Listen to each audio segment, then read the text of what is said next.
High নমস্কার বন্ধু, good morning. আমি চন্দ্র মল্লিক। তোমরা দেখছো আমার ইউটিউব চ্যানেলে তোমাদের সকলকে স্বাগত। বন্ধুরা, তোমরা কেমন আছো? আশা করছি তোমরা সবাই খুব ভালো আছো। আমি খুব ভালো আছি। বন্ধুরা, আজকে আমি 26শে ডিসেম্বর কর্মসংস্থান থেকে বাকি থাকা একবারে শেষের কারেন্ট অ্যাফেয়ার্সগুলো তোমাদের সঙ্গে সুন্দরভাবে আলোচনা করার চেষ্টা করব এবং বোঝানোর চেষ্টা করব। বন্ধুরা, এই কারেন্ট অ্যাফেয়ার্সগুলো দেওয়া আছে 2 ডিসেম্বর থেকে 15 ডিসেম্বর পর্যন্ত। বন্ধুরা, আজকে আমার এটা শেষ পার্ট 7। পার্ট 7-এ যে কারেন্ট অ্যাফেয়ার্সগুলো তোমাদের সঙ্গে আমি আলোচনা করতে চলেছি সেগুলো ভীষণ ইম্পর্টেন্ট। সেগুলো পরীক্ষা আসার 100% সম্ভাবনা আছে। তোমরা অবশ্যই শেষ পর্যন্ত দেখবে। বন্ধুরা, এর আগে আমি 6টি পার্ট করেছি। তোমরা যারা মিস করে চলে গেছো, দেখো ডেসক্রিপশন বক্সে পরপর 6টি পার্টের লিঙ্ক দেওয়া আছে। তোমরা ডেসক্রিপশন বক্স থেকে যে কোনো পার্ট দেখে নিতে পারো। তো বন্ধুরা, এই কারেন্ট অ্যাফেয়ার্সগুলো যে কোনো কম্পিটিটিভ এক্সামের ক্ষেত্রে ভীষণ ইম্পর্টেন্ট। সে কেন্দ্র সরকার হোক আর রাজ্য সরকার হোক, তোমাদের একটাই কর্তব্য, তোমরা অবশ্যই শেষ পর্যন্ত মন দিয়ে ভালো করে শুনবে, দেখবে, বুঝবে, তবে তোমরা কারেন্ট অ্যাফেয়ার্সগুলি অ্যাটেম্প করে আসতে পারবে। তো চলো দেখে নাও আজকে আমার শেষ পার্ট 7।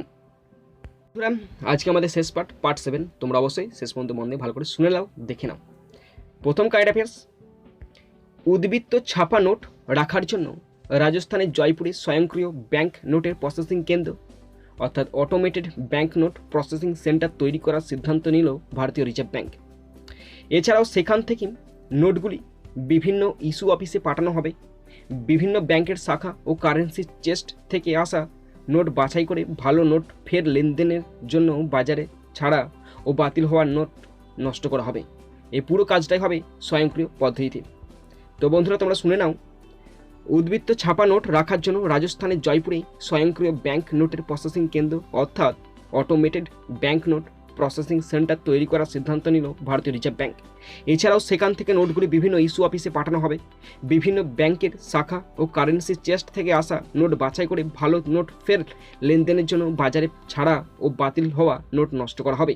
এ পুরো কাজটাই হবে স্বয়ংক্রিয় পদ্ধতিতে। পরে কারেন্ট অ্যাফেয়ার্স, আবুধাবি গ্র্যান্ড পিক্সে চ্যাম্পিয়ন হলেন রেড বুলের ম্যাক্স ভারাস্তাপেন নেদারল্যান্ডস। তো কী বলা আছে দেখো, আবুধাবি গ্র্যান্ড পিক্সে চ্যাম্পিয়ন হলেন রেড বুলের ম্যাক্স ভারস্তাপেন নেদারল্যান্ডস। পরে কারেন্ট অ্যাফেয়ার্স, 2023 সালে আন্তর্জাতিক হকি ফেডারেশন অর্থাৎ FIH পুরুষদের হকি বিশ্বকাপ আয়োজন করবে উড়িষ্যা। ভুবনেশ্বরে ও রৌরকেল্লায় এটি অনুষ্ঠিত হবে। 2023 সালে আন্তর্জাতিক হকি ফেডারেশন FIH পুরুষদের হকি বিশ্বকাপ আয়োজন করবে উড়িষ্যা। ভুবনেশ্বরে ও রৌরকেল্লায় এটি অনুষ্ঠিত হবে। বন্ধুরা দেখো, পরে কারেন্ট অ্যাফেয়ার্স কী আছে। 15 ডিসেম্বর, কোটাক মাহিন্দ্রা ব্যাংকের ম্যানেজিং ডিরেক্টর পদে আবার মনোনীত হলেন উদয় কোটাক। 3 বছরের জন্য মনোনীত হলেন তিনি। তো কী বলা আছে দেখো, 15 ডিসেম্বর, কোটাক মাহিন্দ্রা ব্যাংকের ম্যানেজিং ডিরেক্টর পদে আবার মনোনীত হলেন উদয় কোটাক। 3 বছরের জন্য মনোনীত হলেন তিনি। পরের কারেন্ট অ্যাফেয়ার্স, রাজ্যে গরিবদের বিনামূল্যে চিকিৎসার জন্য আম্মা মিনি ক্লিনিক্স চালু করলো তামিলনাড়ু সরকার। প্রথম ধাপে 630টি ক্লিনিক চালু করা হয়েছে, যা পরে 2000 ক্লিনিকে পরিণত করা হবে। প্রতিটি ক্লিনিকে একজন চিকিৎসক, একজন নার্স ও একজন সহকারী থাকবেন। ভালো করে শোনো, রাজ্যে গরিবদের বিনামূল্যে চিকিৎসার জন্য আম্মা মিনি ক্লিনিক্স চালু করলো তামিলনাড়ু সরকার। প্রথম ধাপে 630টি ক্লিনিক চালু করা হয়েছে, যা পরে 2000 ক্লিনিকে পরিণত করা হবে। প্রতিটি ক্লিনিকে একজন চিকিৎসক, একজন নার্স ও একজন সহকারী থাকবেন। পরে কারেন্ট অ্যাফেয়ার্স ভালো করে শোনো, গুজরাতের কচ্ছ জেলায় 30,000 মেগাওয়াট ক্ষমতা সম্পন্ন হাইব্রিড পুনর্নবীকরণযোগ্য শক্তি উদ্যানের ভিত্তিপ্রস্তর স্থাপন করলেন প্রধানমন্ত্রী নরেন্দ্র দামোদর দাস মোদী। ভারত পাকিস্তানের সীমান্তের কাছে খাউদা ও বিঘাখোট গ্রামের মধ্যে উদ্যানটি তৈরি হচ্ছে। বিশ্বের বৃহত্তম পুনর্নবীকরণযোগ্য শক্তি উদ্যানে পরিণত হবে এটি। 2030 সালের মধ্যে এটি 450 গিগাওয়াট অর্থাৎ 4,50,000 মেগাওয়াট বিদ্যুৎ উৎপাদন করবে বলে আশা করা হচ্ছে। ভালো করে শোনো, গুজরাতের কচ্ছ জেলায় 30,000 মেগাওয়াট ক্ষমতা সম্পন্ন হাইব্রিড পুনর্নবীকরণযোগ্য শক্তি উদ্যানের ভিত্তিপ্রস্তর স্থাপন করলেন প্রধানমন্ত্রী নরেন্দ্র দামোদর দাস মোদী। ভারত পাকিস্তান সীমান্তের কাছে খাউদা ও বিঘাখোট গ্রামের মধ্যে উদ্যানটি তৈরি হচ্ছে। বিশ্বের বৃহত্তম পুনর্নবীকরণযোগ্য শক্তি উদ্যানে পরিণত হবে এটি। 2030 সালের মধ্যে এটি 450 গিগাওয়াট অর্থাৎ 4,50,000 মেগাওয়াট বিদ্যুৎ উৎপাদন করবে বলে আশা করা হচ্ছে। বন্ধুরা, পরে কারেন্ট অ্যাফেয়ার্স ভালো করে শোনো তোমরা। 2020 সালের চ্যাম্পিয়ন অব দ্য আর্থ পুরস্কার প্রাপকদের নাম ঘোষণা করলো UN এনভায়রনমেন্ট প্রোগ্রাম UNEP। প্রকৃতিকে আরও সুন্দর করার কাজে মানুষকে অনুপ্রাণিত ও উদ্বুদ্ধ করতে সহযোগিতা করায় অসামান্য অবদানের জন্য এই পুরস্কার দেওয়া হয়। এবছর যারা এই পুরস্কার পেলেন তারা হলেন পলিসি লিডারশিপ, ফিজির প্রধানমন্ত্রী ফ্র্যাঙ্ক বাইনিমা রামা। 2 আছে ইন্সপিরেশন অ্যান্ড অ্যাকশন বুরকিনা ফাসোর চাষি ইয়াকৌবা সাওয়াদোগাম ও ইকুইডরের মহিলা গ্রিন ক্যাম্পেনার নেমন্তে নেনকুইমো। 3 আছে সায়েন্স অ্যান্ড ইনোভেশন জার্মান বিজ্ঞানী ফ্যাভিয়ান লিন্ডেরতজ। 4 আছে এন্টারপ্রেনার ভিশন মার্কিনী সামাজিক উদ্যোক্তা মেন্ডি লুম্বের। 5 আছে জীবনকৃতি সম্মান মার্কিনী স্কলার রবার্ট ডি বুলার্ড।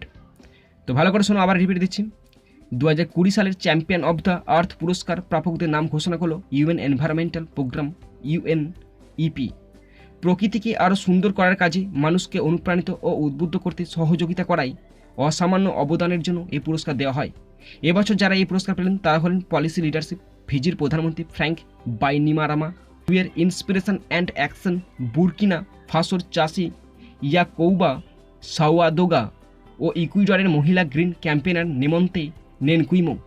3 আছে সায়েন্স অ্যান্ড ইনোভেশন জার্মান বিজ্ঞানী ফ্যাভিয়ান লিন্ডারতজ। 4 আছে এন্টারপ্রেনার ভিশন মার্কিনী সামাজিক উদ্যোক্তা মেন্ডি লুম্বের। 5 আছে জীবনকৃতি সম্মান মার্কিনী স্কলার রবার্ট ডি বুলার্ড। বন্ধুরা দেখো পরে কারেন্ট অ্যাফেয়ার্স। 2020 সালে এশিয়ার জন্য গোল্ডম্যান এনভায়রনমেন্টাল পুরস্কার পেলেন মায়ানমারের পল সেইন তাওয়া। ছবিটা দেখতে পাচ্ছ তোমরা।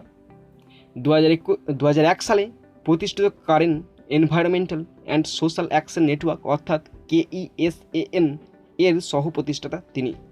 বিশ্বের অন্যতম 6টি ভৌগোলিক অঞ্চল থেকে প্রাথমিক স্তরের পরিবেশ কর্মীদের প্রতি বছর এই মর্যাদাপূর্ণ পুরস্কার দেওয়া হয়। বছর অন্যান্য যারা এই পুরস্কার পেয়েছেন তারা হলেন 1 নম্বর দ্বীপপুঞ্জ ও দ্বীপরাষ্ট্র বাহামাসের ক্রিস্টাল আম্ব্রোসে। 2 আফ্রিকা ঘানার চিবেজে এজেকিয়েল। 3 দক্ষিণ আমেরিকা ইকুইডরের নেমন্তে নেনকুইমো। 4 উত্তর আমেরিকা মেক্সিকোর লেডি পিচ। 5 ইউরোপের ফ্রান্সের লুসিয়ে পিনসন। তো ভালো করে শোনো, রিপিট দিচ্ছি। 2020 সালে এশিয়ার জন্য গোল্ডম্যান এনভায়রনমেন্টাল পুরস্কার পেলেন মায়ানমারের পল সেইন তাওয়া। 2001 সালে প্রতিষ্ঠিত করেন environmental and social action network এর KESN অর্থাৎ মানে ওইটার ইংলিশ টার্মটা দেওয়া আছে KESN, ফুল ফর্ম আছে এর দেওয়া আছে environmental Karen environmental and social action network এর সহ প্রতিষ্ঠাতা তিনি। বিশ্বের অন্যতম 6টি ভৌগোলিক অঞ্চল থেকে প্রাথমিক স্তরে পরিবেশ কর্মীদের প্রতি বছর এই মর্যাদাপূর্ণ পুরস্কার দেওয়া হয়। এবছর অন্যান্য যারা এই পুরস্কার পেলেন তারা হলেন 1 দ্বীপপুঞ্জ ও দ্বীপরাষ্ট্র বাহামাসের ক্রিস্টাল আম্ব্রাসো। 2 আফ্রিকা ঘানার চিবেচে এজেকিয়েল। 3 দক্ষিণ আমেরিকা ইকুইডরের নেমন্তে নেনকুইমো। 4 উত্তর আমেরিকা মেক্সিকোর লেডি পিচ। 5 ইউরোপ ফ্রান্সের লুসিয়ে পিনসন। বন্ধুরা দেখো শেষ কারেন্ট অ্যাফেয়ার্স। জলে নামলো Garden Reach Shipbuilders and Engineers Limited অর্থাৎ GRSEর কলকাতা তৈরি যুদ্ধজাহাজ হিমগিরি।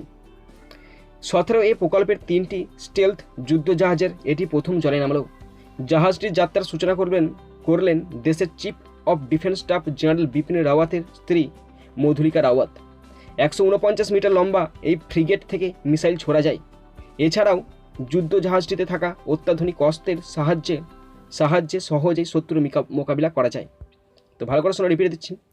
জলে নামলো Garden Reach Shipbuilders and Engineers Limited অর্থাৎ GRSE কলকাতা তৈরি যুদ্ধজাহাজ হিমগিরি। 17 প্রকল্পের 3টি স্টেলথ যুদ্ধজাহাজের এটি প্রথম জলে নামলো। জাহাজটির যাত্রার সূচনা করলেন দেশের chief of defence staff general Bipin রাওয়াতের স্ত্রী মধুলিকা রাওয়াত। 149 মিটার লম্বা এই ফ্রিগেট থেকে মিসাইল ছোঁড়া যায়। এছাড়াও যুদ্ধজাহাজটিতে থাকা অত্যাধুনিক অস্ত্রের সাহায্যে সহজেই শত্রুর মোকাবিলা করা যায়। তো বন্ধুরা আমাদের সমস্ত পাঠগুলো হয়ে গেল। আর এই সমস্ত কারেন্ট অ্যাফেয়ার্স প্রস্তুত করছে পল্লবী দেওয়ান। তো সমস্ত ক্রেডিট পল্লবী দেওয়ানের। তো বন্ধুরা আশা করি তোমরা সকলে আমার 7টি পার্টি দেখেছো। তোমরা যদি দেখে থাকো তো কারেন্ট অ্যাফেয়ার্সগুলো বুঝতে পারবে, শিখতে পারবে, মনে রাখতে পারবে। যদি ভালো লাগে থাকে লাইক করবে, খারাপ লেগে থাকে ডিসলাইক করবে। তো বন্ধুরা এখানে শেষ করছি ভিডিওটি। সুন্দর থাকবে, সুস্থ থাকবে, take care, thank you, Jai Hind, Vande Mataram.